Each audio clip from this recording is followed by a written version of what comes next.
国人对中国有一个特殊的现象是不了解，那就是中国的老头怕老伴儿，越老胆越小；中国的老太太谁都不怕，越老越奔放。这个事儿给我的加拿大公公婆婆造成了很大的误会。我跟你们说，我婆婆温迪在加拿大一直属于美女，年轻时候追求者相当多。我公公布莱恩呢，长得反正咱说人品挺好，所以这么多年大家一致认为颜值上温迪属于下降。没想到来到中国反转了，旅游第二天布兰就跟我说，中国老太太可比加拿大老太太奔放多了。第一天在海南，有个大姨看着布兰过来了，中国大姨是世界上最社牛的人，跟布兰一顿各种造型合影，然后开始唠嗑。布兰啥也没听懂，最后大姨拉过布兰的手，在他胳膊上轻轻写下了1961，意思是说他是1961年出生的。布兰以为大姨给他留手机号呢，大姨给老外整脸红了，布兰都有点害怕自己守不住底线了。本来布兰以为这只是一个偶然，但是接下来不管去哪儿都是各种热情的中国老太太，教他汉语的，教他唱歌的，教他跳舞的，管他要微信给他孙子补英语的。布兰在这群老妹儿的簇拥下彻底迷失了自我，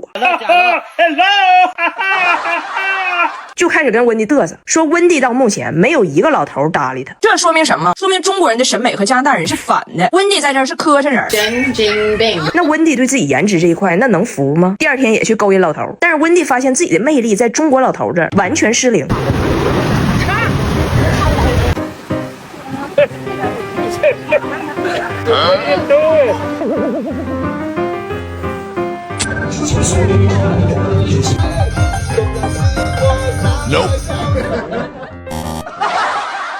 温迪懵了，头发都撩出静电了，老头们守身如玉啊！直到那天去海边，他的真命老头出现了，海风吹起温迪的长发，一个摄影老大爷追着他咔咔拍。温迪以为老大爷是个艺术家，在他这找到灵感了呢，感动的想管人家要微信，结果人老头说10块钱一张，100全拿走。问的，啊，烦你，问的。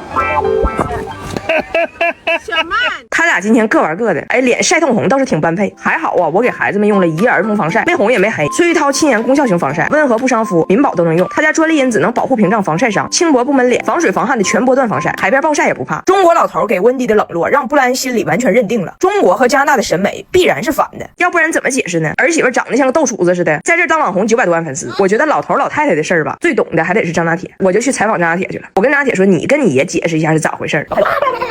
然后坐在那说，那你奶奶说话，没有老头敢跟他说话。中国老头都怕老爸儿，他不敢搭理我奶。我就给我说我姥爷看我奶奶，我姥姥就咔咔掐着我姥爷大腿底子，就这老疼啊！这那中国老太太呢？中国老太太咋不怕呢？我姥谁也不怕，生气就掐你大腿底子，就咔咔咔咔咔。谁敢惹他呀？不要腿了，不要腿了！完了，大胖媳妇把我爸整丢了，落加油站了。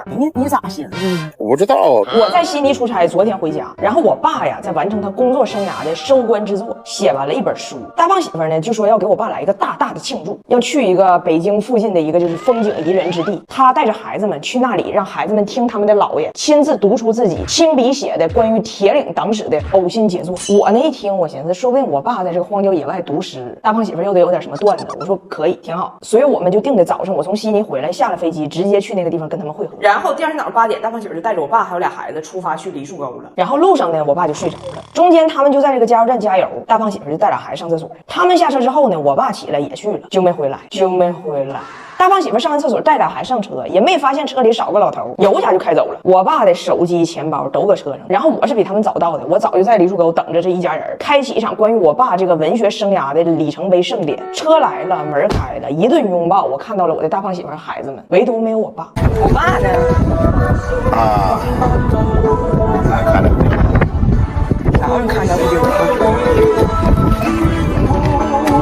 大胖媳妇辩解呢，她说你爸他上车就睡着了，没声。我从加油站厕所出来，我要开走的时候，我还问俩孩子，我说每个人都在吗？贾奥达和张大铁都说我在，那你爸也没说他不在呀，我们就又开车回去接我爸。到了加油站，老头坐那儿一个点了，4个人让他加过92号满箱。虽然司机不咋地，但是最近我们在试用的这个车不错，就是新款格瑞维亚 MPV， 开着4驱走弯路，大胖媳妇都很酷。一汽丰田大厂品质，无需充电，没有焦虑，说走就走，空间大又舒服，安全感满满，太适合我们这人多的大家庭出游了。见着我爸哈，我都很少见着这个知识分子这么生气。我就在这等着你们，哪找不着，这边也没有，那边也没有。没问题。没事。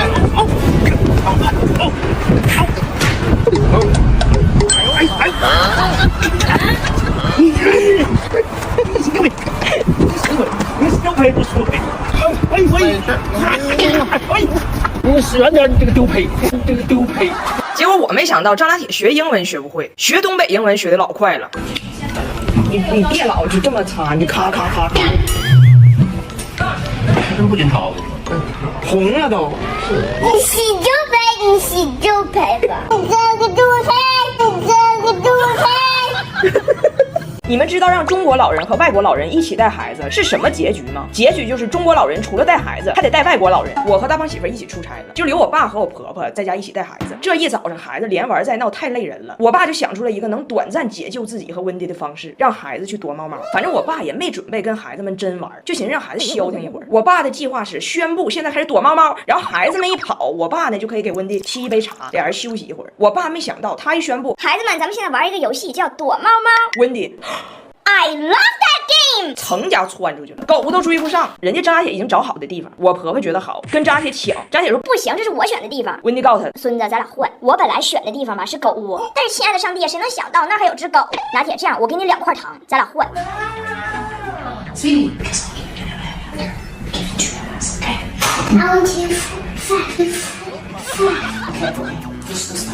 温迪就藏起来了。朋友们，一个加拿大60岁的老太太，顶着190的血压和33度的高温，足足17分钟纹丝不动啊！不为别的，只为了成为躲猫猫的猫王。15分钟之后，孩子憋不住了，在窗帘后边发出了银铃般的笑声。我爸一看也歇了足足15分钟了，就说游戏结束了，你俩赢了，天也晚了，也不热了，咱出去遛狗吧。仨人上电梯都到1楼了，我爸突然想起来少个人。少个人啊？温迪呢？不要说，不让说。不要说。这把忘记了，没找他呢，赶紧给找回来呀！你赶紧找哪个去？他不得搁哪眯着呢？你闷死了一会儿，闷死了一会儿。哎呀，这不是大活人吗？你说说吧，温迪有多不好带？温迪还给我打电话投诉我爸，说我爸老不带他玩，让我爸教他练剑，说想了解一下中国老年人闲云野鹤的生活。我爸没办法，只能带上他一起晨练。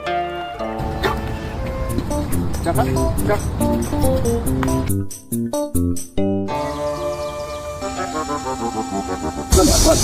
不要问题，咱们还是学最简单的了。哦，出汗了。乖，咱俩回家吧。